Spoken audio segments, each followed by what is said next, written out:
They say Thanksgiving is about family, gratitude, and love. But that year, for me, it was about betrayal, humiliation, and the cold bite of November air on my skin.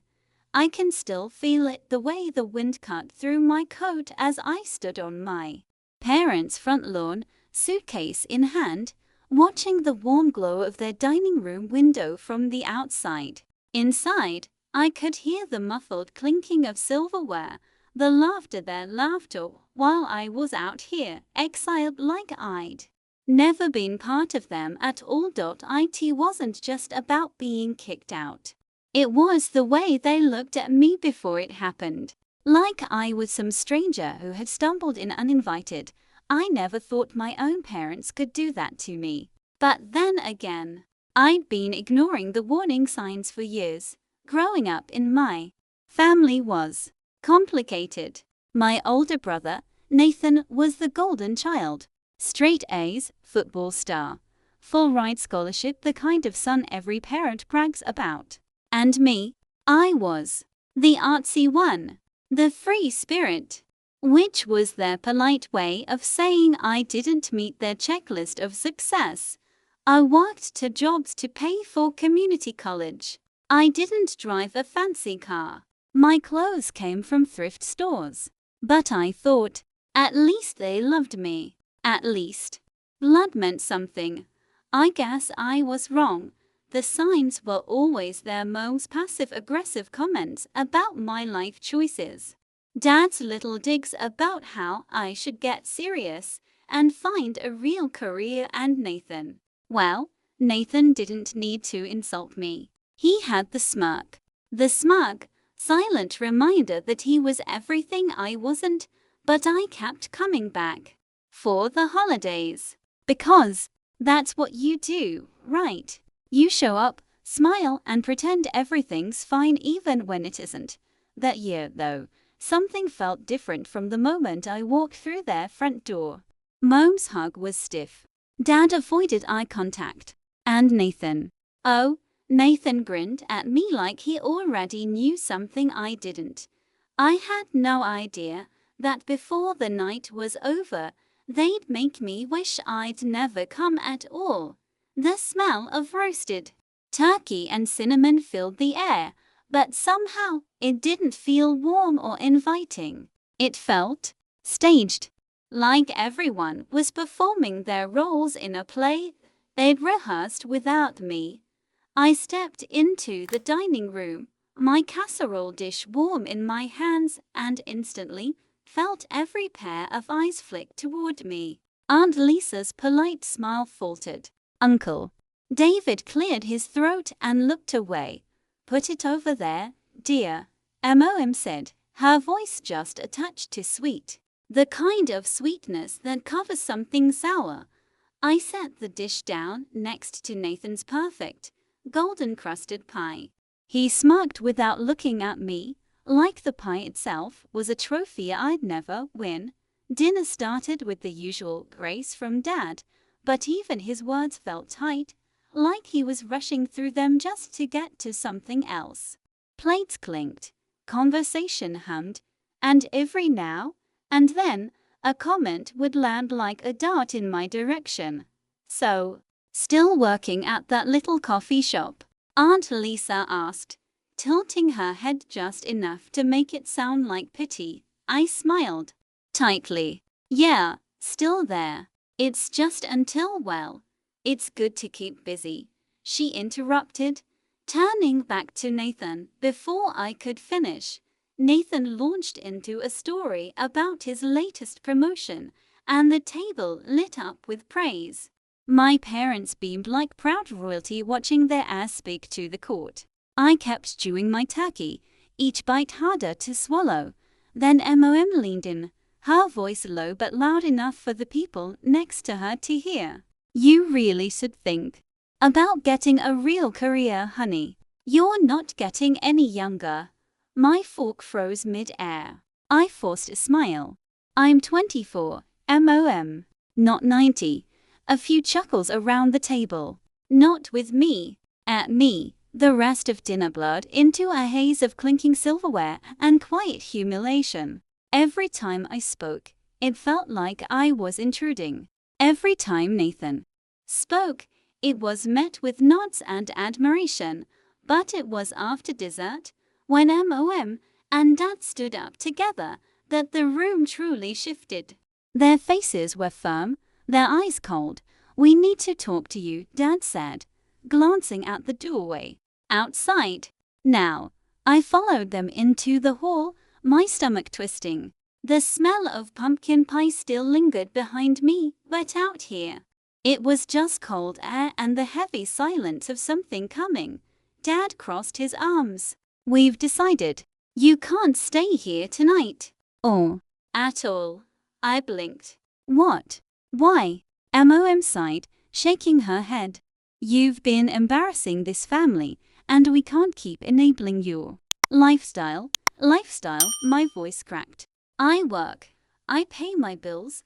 You don't fit with where we're going as a family." Dad cut in, his tone final. I just stood there, trying to process the fact that my own parents were evicting me from their lives. And then Nathan appeared in the doorway, leaning against the frame with that same smug grin. "Guess you should planned ahead, sis." It was the last thing I heard before the front door shut behind me. Chuck said. The cold hit me like a slap. The kind that stings for a moment, then settles deep into your bones. I stood on the porch, suitcase at my feet, the muffled hum of conversation and laughter drifting from inside as if nothing had happened. As if they hadn't just cut me out of my own family on a night that was supposed to be about togetherness.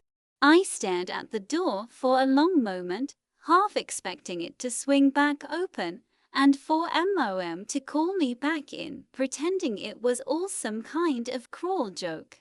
But the light behind the frosted glass dimmed. They were done with me. My phone felt heavier than usual when I pulled it from my pocket. I didn't want to call anyone. I didn't want to explain. But I couldn't exactly stand there all night, waiting for frostbite to set in. I called Mia, my best friend since high school. She picked up on the second ring.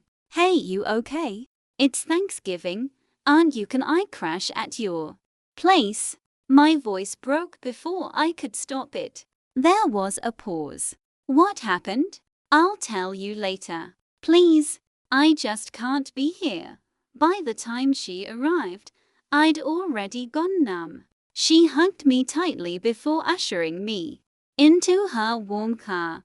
I tried to keep my eyes on the passing streetlights, not on the reflection of myself in the window, the reflection of someone who'd just been erased. At her apartment, she set me up on the couch with a blanket and a mug of hot tea.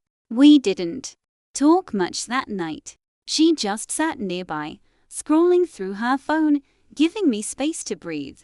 It wasn't until the next morning that I saw the post. Nathan had uploaded a picture from Thanksgiving dinner.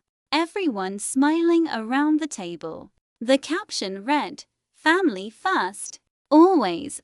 I felt my stomach twist. And then I read the comments. "Where's your sister?" Nathan had replied, "She's going through some stuff. We're trying to help her, but she needs space."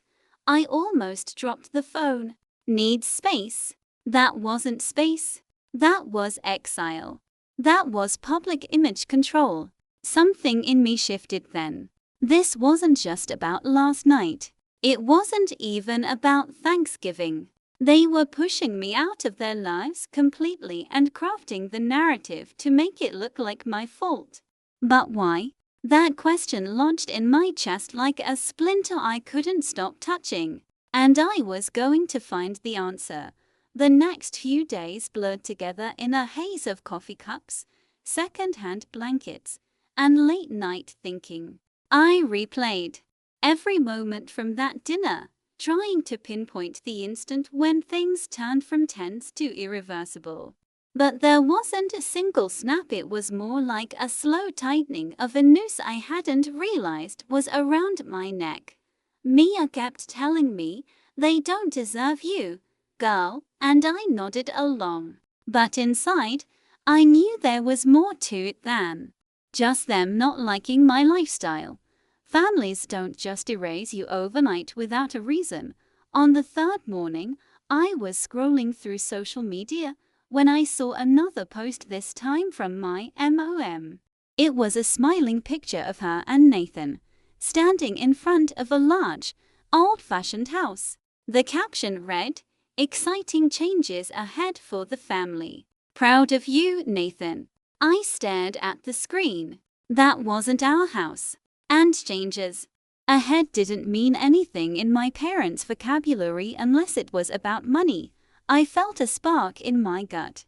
It wasn't jealousy, it was recognition. I'd seen that house before. A few months back, I'd overheard a mom talking on the phone about the estate, but she'd clammed up the second I walked into the room.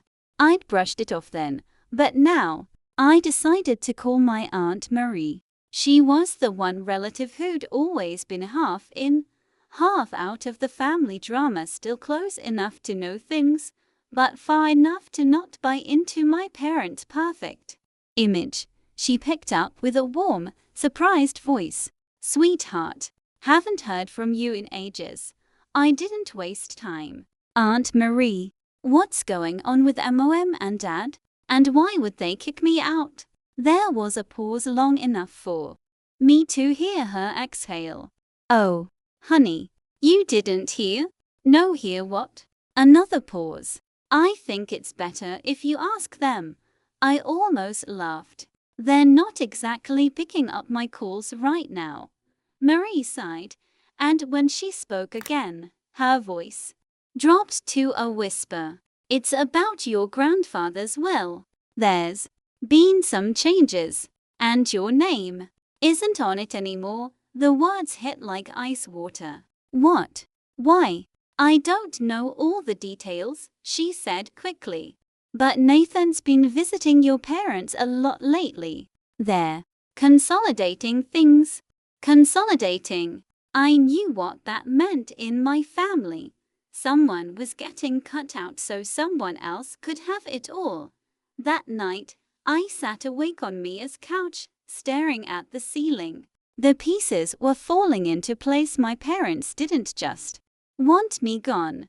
They needed me gone before I could figure out that they'd erased me from more than just the Thanksgiving table. And if they thought I'd just fade quietly into the background, they didn't know me at all. By the next morning, the fog in my head had cleared into something sharp and focused. If my family wanted me gone so they could rewrite the story and the will, then I needed to know exactly what they were hiding.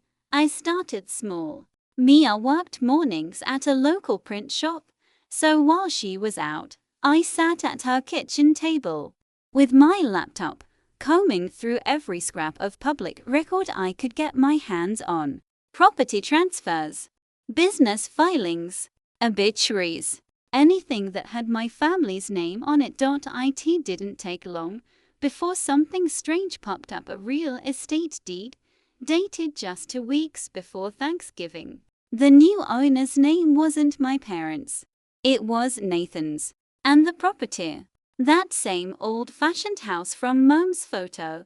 A chill crept up my spine. My grandfather had passed just last year, and I remembered him saying in front of everyone that the estate would be split evenly between his children and grandchildren. But this was just Nathan. No sign of me.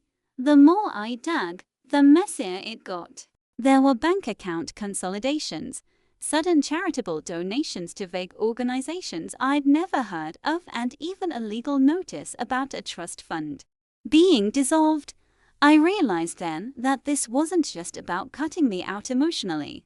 They were erasing me financially, to making sure that by the time I noticed, it would be too late to fight back. I needed eyes inside their world. And I knew exactly who could give me that. There was someone my parents never suspected. I still kept in touch with Julia, my cousin on Dad's side. She'd always liked me more than Nathan, though she kept it quiet to avoid trouble. I sent her a casual text. "Hey stranger. Been a while. You home for the holidays?" She replied within minutes. "Yeah. Crazy here as usual. You okay?" I typed, deleted, retyped. "Not really. Got a question about the family. But only if you promise not to tell anyone we talked." Her answer came fast. "You have my word." "What's going on?" We agreed to meet the next day at a small coffee shop on the edge of town. When she walked in, she hugged me like it had been years and then immediately scanned the room, lowering her voice. "You're not crazy," she said, before I even asked. "They've been planning this for months. Nathan's in on it, big time. They want everything tied to him, so when your parents, pass, you'll have nothing to claim." The words burned in my ears. "How do you know?" "I overheard them. Nathan was bragging about how you wouldn't see it coming.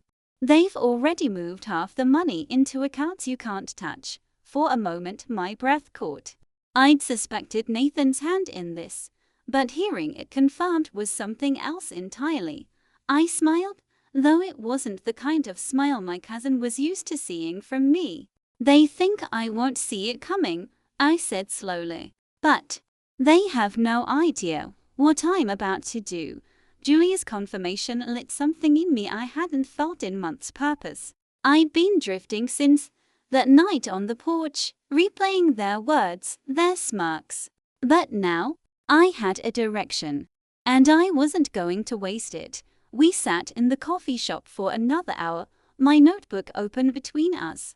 Julia was careful, glancing around before speaking. She told me about overhearing Dad on the phone with their lawyer, about boxes of documents being moved into Nathan's apartment, about family business meetings I'd never been invited to.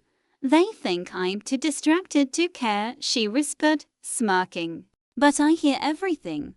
By the time we left, I had names, dates, and a rough map of the money trail. I also had the beginnings of an idea. If I went straight at them now, they'd shut everything down: lawyers, locked accounts, walls I couldn't climb. But if I stayed quiet, if I played the role of the bitter, broke, irrelevant sister they thought I was, they'd never see me coming. Step 1 was evidence, and not the kind you could get from a Google search. I needed hard proof: signatures, transfers, paper trails. That meant getting close enough to touch their secrets without them realizing. I called Mia that night, pacing her kitchen while she reheated leftovers. "Hypothetically," I began, "if someone was hiding documents in their house, how hard would it be to get a look without breaking any laws?" She raised an eyebrow. "Hypothetically, very." She smirked. "I used to date a locksmith, right?" The next afternoon, we took a drive past my parents' place. From the outside, it was the same perfect colonial. It had always been wreath on the door, perfectly raked leaves. But I noticed something new: Nathan's car in the driveway. He was living there now. That was better than I could planned. Nathan was cocky, careless, the kind of person who thought locked drawers and password-protected files were unbreakable. Over the next 2 weeks, I became a shadow. I didn't post on social media. I didn't confront them. Instead, I visited Julia, checked court filings, pulled old bank statements, and made a habit of being near places Nathan frequented: coffee shops, the gym, even the local bar. It wasn't stalking. It was strategy. The more I learned, the more I realized this went deeper than I'd thought. There were consulting fees being funneled into Nathan's account from a company my parents had never mentioned. There were property titles quietly changing hands. And there was one particularly suspicious transfer just 3 days before I'd been kicked out from my grandfather's estate into something labeled Heritage Fund. I didn't know exactly what it was yet, but I knew this. It was the key to everything. And on the 1-year anniversary of the night they slammed the door in my face, I was going to make sure every single person at that Thanksgiving table saw who they really were.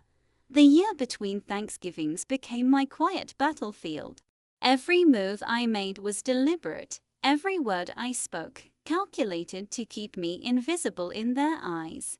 I took extra shifts at the coffee shop, not just for the money, but to feed the image they already had of me, the struggling, directionless daughter barely keeping her head above water. If they thought I was harmless, they'd let their guard down. Meanwhile, I was building my arsenal. Julia became my eyes and ears inside the family. She'd text me when Dad had meetings with the lawyer, when Nathan made large cash withdrawals, when MOM let details slip over her second glass of wine. I learned that Heritage Fund wasn't just some generic account, it was a private investment portfolio seeded with my grandfather's estate and designed to pay out to designated heirs over the next decade. I was supposed to be one of those heirs until they erased me. Mia and I worked on the technical side. She borrowed tools from her locksmith ex, teaching me how to read lock types, how to spot alarm sensors, and more importantly, how to avoid triggering them. I wasn't planning on breaking into Fort Knox, but I wanted options. Then there was the social aspect. I started bumping into old family friends, people who'd been at past Thanksgivings, people who still believed the fad my parents maintained. I'd chat politely, drop subtle hints about how things have been tough since my parents and I grew apart, and leave them with a picture of me as the wounded, unfairly treated daughter.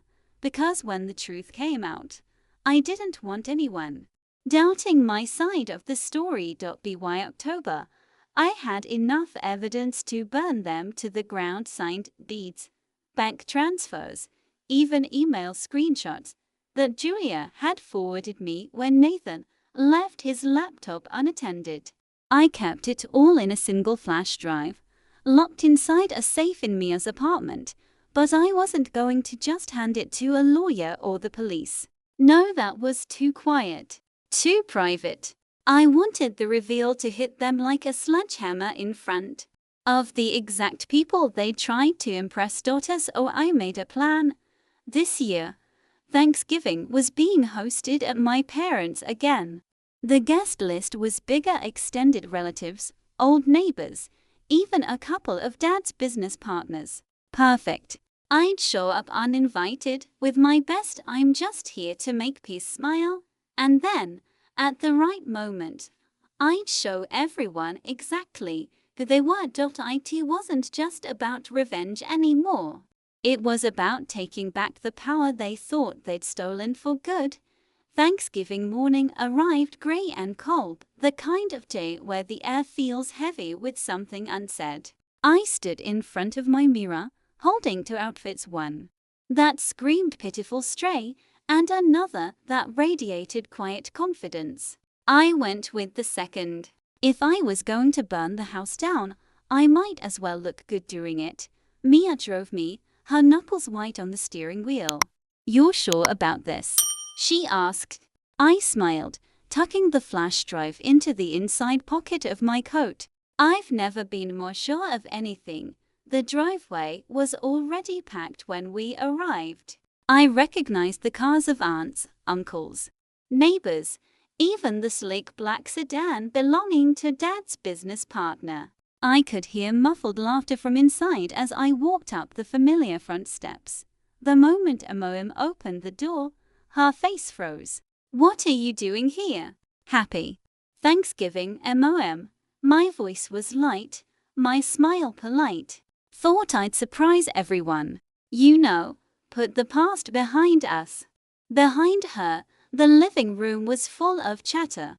Faces turned toward the doorway, and for a split second, silence fell over the room. Then came the polite, awkward greetings, the kind reserved for someone you didn't expect to see, but couldn't openly snub without looking bad. Nathan appeared from the kitchen, a wine glass in hand. Well, look who decided to crawl back. I met his gaze evenly. Good to see you too, Nathan. Dinner prep buzzed around me. I floated from group to group, shaking hands, hugging relatives, listening to stories I'd heard a dozen times before. Mom kept glancing at me like I might snatch the silverware and bolt. Nathan stuck close to Dad, whispering every time I walked by. Perfect. Let them stew. The dining table was even more lavish than I remembered: candles, crystal glasses, plates set with folded linen napkins. I was seated at the far end, as far from my parents as possible, but that was fine.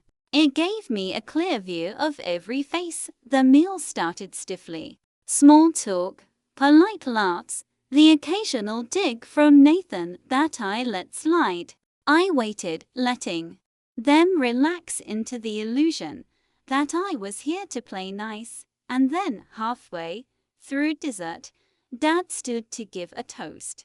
He thanked everyone for coming, praised Nathan for stepping up as the future of our family, and ended with a saccharine. We're so grateful for the people who truly belong at this table. I set down my fork. Showtime. I rose from my seat before the applause could fade. The room quieted instantly, every eye turning toward me. I could feel Mom's glare burning into the side of my face, but I didn't look at her. I'd like to say something too, I began, my tone calm, steady. You know, it's been exactly a year since I was told I didn't belong here. A year since I stood outside this house in the cold, while the rest of you pretended I didn't exist. A ripple went through the table, a few murmurs, the shifting of silverware. Dad cleared his throat. This isn't the time, sweet. No, I cut him off. It's exactly the time. I reached into my coat pocket and pulled out the flash drive, holding it up between my fingers. This is everything you've been trying to hide from me. Property, deeds, bank transfers, emails, all proving that my parents and my dear brother here conspired to erase me from my grandfather's will and transfer everything into Nathan's name. Gasps. A fork clattered against a plate. Nathan laughed, a short, sharp sound. You're delusional. Nobody's going to believe you. I smiled, the kind of smile that had been waiting a whole year to surface. Funny thing about people, Nathan. They tend to believe what they can see with their own eyes. I slid the drive into my laptop, which Mia had set up earlier on a side table under the guise of showing vacation photos. Within seconds, the television screen mounted on the wall flickered to life, and there it was, a scanned copy of my grandfather's original will, with my name right there beside Nathan's, followed by the updated version, dated just weeks before his death. My name gone. Then came the bank transfers, the real estate documents, the emails between my parents and their lawyer discussing how to manage me so I wouldn't cause trouble. The room was dead silent except for the clicking of my trackpad as I flipped through the files. Aunt Lisa's face had gone pale. Dad's business partner was leaning forward, reading every word on the screen with narrowed eyes. Mom finally found her voice. You don't understand. Oh, I understand perfectly, I said, my voice cutting through hers. You wanted me gone so you could keep every last cent. You lied to the family, told everyone I needed space, when what you really meant was, we stole from her and hope she doesn't notice. Nathan slammed his wine glass down. Enough, I met his rage with calm. No, Nathan. Enough of you. Enough of this little empire you've been building on lies. I closed the laptop, letting the final document linger on the screen. A transfer labeled Heritage Fund. Beneficiary, Nathan Cole. The silence that followed was heavy, broken only by the sound of Dad's business partner pushing his chair back and muttering, "We'll talk Monday," before walking out. I let my gaze sweep the table. You told me I didn't belong here. But the truth is, none of you deserve to sit at this table. Then I picked up my coat, tucked the flash drive back into my pocket, and walked toward the door. The front door clicked softly behind me, and the cold November air felt like freedom on my skin. I didn't look back. I didn't need to. Inside, the chaos I'd unleashed would replay over and over in their minds, each realization sharper than the last. Mia caught up to me outside, her eyes wide. "Mason, that was perfect." I smiled, but it wasn't a smile of victory. It was a quiet, private satisfaction. Not perfect yet. "There's one thing they don't know," she frowned. "What do you mean?" I reached into my coat and pulled out a small envelope, the kind you'd keep in a safety deposit box. "I've known about all of this for months. Ever since Julia confirmed it, I just waited. I let them kick me out last year. I let them think they were winning." Mia blinked. "You mean you planned it? The whole eviction?" I nodded. "Exactly. That night on the porch, I let them humiliate me. I let them post their lies on social media. I let them believe I was powerless and hurt. And now," I looked up at the sky, the fading orange light of the sunset reflecting in my eyes. "Now they've seen the truth, and there's nothing they can do to stop it. Not a lawyer, not a full story, not even Nathan's smirk. They were always underestimating me, and I let them. Because revenge isn't just about catching someone off guard. It's about timing, patience, and knowing when to strike." Mia shook her head, a mixture of awe and disbelief. "That's incredible and terrifying." I laughed softly, a sound free of tension for the first time in a year. Sometimes family doesn't protect you. Sometimes you have to protect yourself. And sometimes family is chosen, not given. I tucked the envelope back into my coat pocket and started walking down the street, away from the house, away from their lies, away from the life they tried to erase me from. Behind me, the house glowed in the twilight, warm and uninviting. Inside, my parents and Nathan would spend weeks trying to figure out how it all went wrong. But it was too late.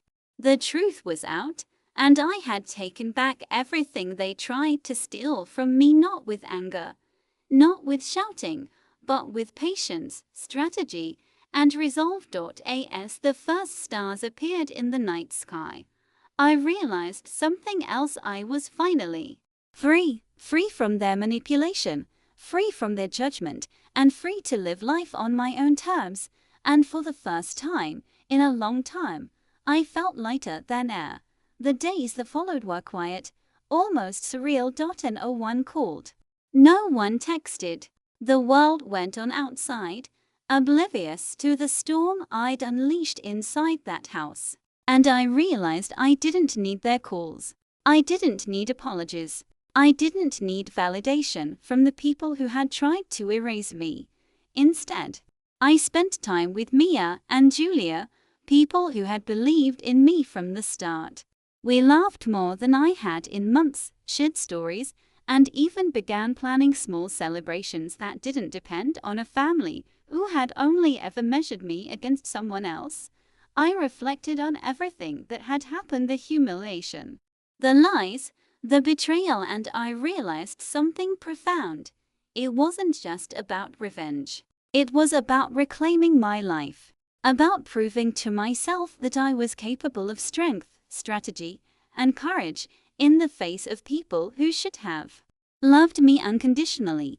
I even thought about my parents briefly, not with anger, not with longing, but with a quiet understanding. They had made their choices. They had shown who they were, and I had made mine. I walked past my old neighborhood one afternoon, pausing in front of the house where so many memories lingered. The windows reflected the sunlight, warm and golden, but the home felt smaller now, hollow, without the pretenses, the secrets, the control. I smiled.